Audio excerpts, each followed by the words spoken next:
नमस्कार, Ram Ram. Welcome to Gurukul education.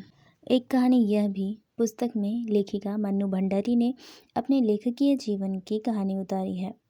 यह उनकी आत्मकथा भी है। जीवन के कुछ चरित्रों का वर्णन इसमें उन्होंने ज़रूर किया है। यह कहानी एक आलोचनात्मक कहानी भी है और स्त्री विमर्श के अनुरूप भी एक कहानी है। मन्नू भंडारी के बचपन और युवावस्था के जीवन के पारिवारिक और सामाजिक प्रसंगों का इसमें विवेचन है। उन्होंने अजमेर का ब्रह्मपुरी मोहल्ला, सावित्री हाई स्कूल, घर में पिताजी का परिवेश, माँ की स्थिति, स्वतंत्रता आंदोलन आदि का उल्लेख किया है। लेखिका के असाधारण व्यक्तित्व के निर्माणकर्ता प्राध्यापिका शीला अग्रवाल का वर्णन भी इसमें किया गया है। लेखिका का जन्म मध्य प्रदेश के भानपुर गांव में हुआ है, परंतु इस कहानी में उन्होंने अजमेर के ब्रह्मपुरी मोहल्ले के 2 मंजिले मकान का वर्णन किया है, जिसमें उनका सपरिवार रहा करता था।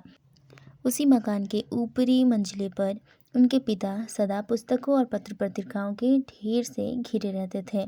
नीचे व्यक्तित्वहीन अनपढ़ माँ अपने बच्चों की इच्छा और पति की आज्ञा पालन में जुटी रहती थीं। पिताजी का समाज में नाम और सम्मान था। वे कांग्रेस और समाज सुधार के कार्यों में लगे रहते थे।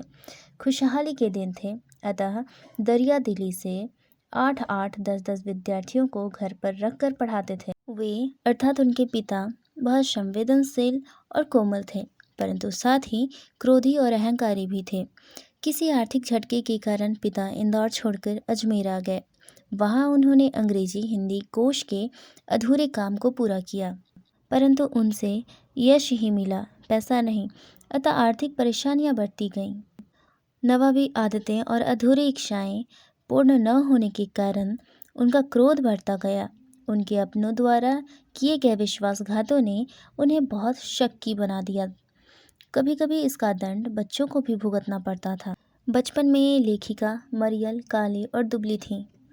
उससे 2 साल बड़ी बहन खूब गोरी और स्वस्थ थी। प्रायः पिताजी बड़ी बहन की प्रशंसा किया करते थे, जिससे लेखिका के मन में हीनता की ग्रंथि बैठ गई। वे स्वयं को हीन समझने लगी।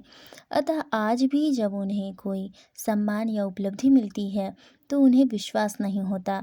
आज अगर लेखिका के विश्वास खंडित हो गए हैं, टूट गए हैं, तो उसके पीछे उनके पिताजी का शक्की स्वभाव झलकता है। लेखिका की माँ बहुत ही धैर्यशाली थी। वे पति की हर आज्ञा, हर इच्छा, बच्चों की हर इच्छा को अपना भाग्य समझती थी, उन्हें पूरा करती थी। उन्होंने जिंदगी भर त्याग किया, इसलिए सब भाई बहनों का लगाव माँ की तरफ ज़्यादा था, परंतु वह त्याग लेखिका के लिए आदर्श नहीं बन सका। लेखिका के 5 भाई बहनों में से लेखिका सबसे छोटी थी। वे अपने से 2 साल बड़ी बहन सुशीला के साथ बचपन के सारे खेल खेली। यूँ तो वह भाइयों के साथ गुल्ली डंडा, पतंग उड़ाना, मांझा सूतना आदि भी किया करती थी, परंतु लेखिका की सीमा होती थी। वो सीमा उनका घर था। उन दिनों घर का मतलब पूरा मोहल्ला होता था। कुछ घर तो परिवार के हिस्से ही माने जाते थे। यह आत्मकथा बताते हुए लेखिका सोचती हैं, उन दिनों की तुलना में आज महानगरों के फ्लैटों का जीवन कितना संकुचित है, असहाय है और असुरक्षित भी है। लेखिका की सभी कहानियों के पात्र इसी मोहल्ले से हैं। यहाँ तक कि दा साहब भी मौका मिलते ही महाभोज नामक उपन्यास में प्रकट हो गए। तब लेखिका को एहसास हुआ कि बचपन की यादें कितनी गहरी छाप छोड़ जाती हैं। लेखिका ने महाभोज नामक रचना में दा साहब का वर्णन किया है। इस तरह लेखिका आज की तुलना में पहले के समय को ज़्यादा बेहतर मानती हैं। आगे लेखिका बताते हुए कहती हैं कि उस समय लड़की के विवाह के लिए उम्र 16 वर्ष और शिक्षा मैट्रिक अनिवार्य माना जाता था। सन 1944 में लेखिका की बड़ी बहन सुशीला का भी विवाह हो गया। 2 बड़े भाई भी पढ़ने के लिए बाहर चले गए।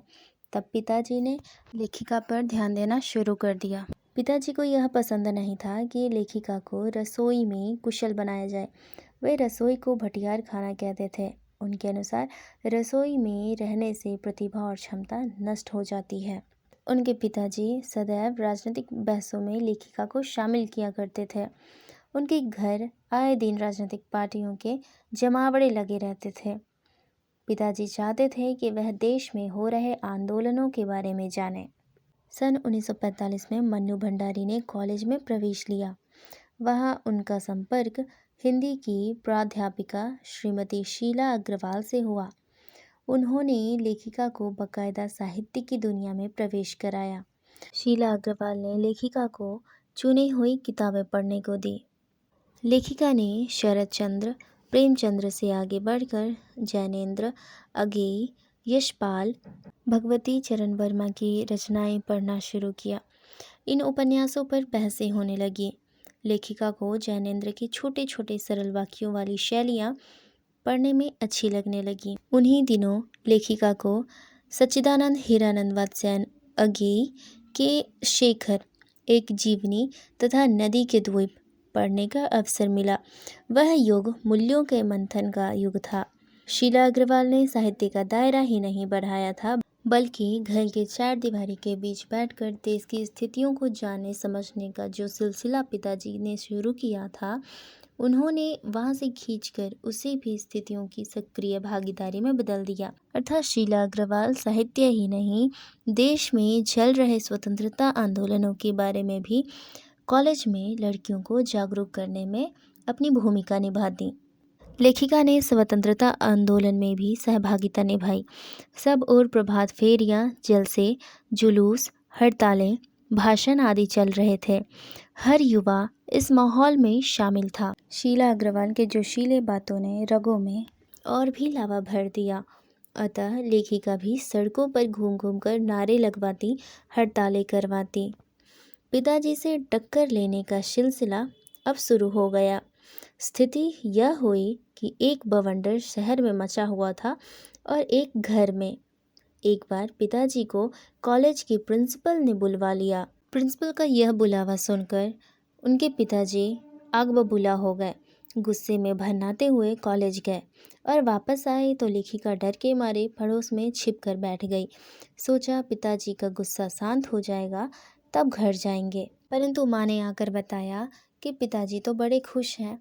जाने पर पता चला कि पिताजी उस पर बहुत गर्व कर रहे थे। उन्हें पता चला कि कॉलेज की सारी लड़कियां उसी की मुट्ठी में हैं। प्रिंसिपल के लिए कॉलेज चलाना मुश्किल हो रहा है। पिताजी बड़े गर्व से कहकर आए हैं, यह आंदोलन तो पूरे देश की पुकार है, इसे कोई नहीं रोक सकता। लेखिका अवाक रह गई। वह चकित थी। उन्हें अपनी आंखों पर विश्वास नहीं हो रहा था, पर यही सच्चाई थी। उन दिनों आज़ाद हिंद फौज के मुकदमे के कारण देश भर में हड़तालें चल रही थीं। शाम के समय छात्रों का समूह चौराहे पर इकट्ठा हुआ। खूब भाषणबाजी हुई। लेखिका ने भी जोशीला भाषण दिया। पिताजी के एक दकियानुसी मित्र ने आकर पिताजी से लेखिका की शिकायत की। वह कहने लगे, तुम्हारी मन्नू की तो मत मारी गई है। आपकी आज़ादी के चलते कैसे कैसे लड़कों के बीच हुड़दंग मचाती फिरती है। यह लड़कियों को शोभा नहीं देता। यह सुनते ही पिताजी को बहुत गुस्सा आया और उन्होंने लेखिका का घर से बाहर निकलना बंद करवा दिया। दरअसल पिताजी को अपनी प्रतिष्ठा का बहुत ख्याल था, परंतु उस दिन शहर में एक प्रतिष्ठित डॉक्टर अम्बालाल जी उनके घर आए और उन्होंने लेखिका को देखते ही उनकी प्रशंसा की। उन्होंने बोला, मैं तो तुम्हारा भाषण सुनकर ही भंडारी जी को बधाई देने चला आया। मुझे तुम पर गर्व है। बेटी की प्रशंसा सुनकर पिताजी का क्रोध धीरे धीरे गर्व में बदल गया। वास्तव में लेखिका के पिताजी अंतर्विरोधों में जी रहे थे। वे विशिष्ट भी बनना चाहते थे और सामाजिक छवि के बारे में भी जागरूक थे, परंतु ये दोनों बातें एक साथ नहीं निभाई जाती।